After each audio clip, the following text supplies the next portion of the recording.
Ito po ang ating Sublimoto machine. Ito ay ginamit natin sa loob ng 7 araw na umabot ng 75 meters. Ito po ang ating printer head. At yan po ang ating cupping. Head clean.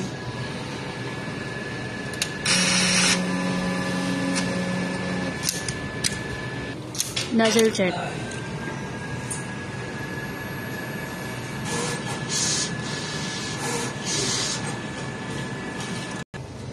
Ito po ang ating AVR.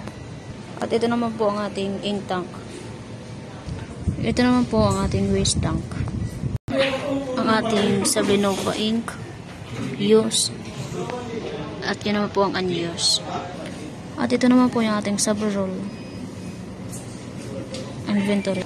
Ang ating black ink, yellow,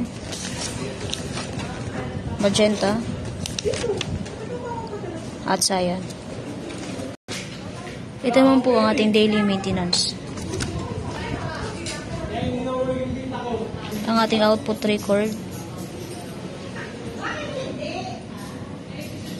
At ito naman po ang ating weekly record. Weekly maintenance.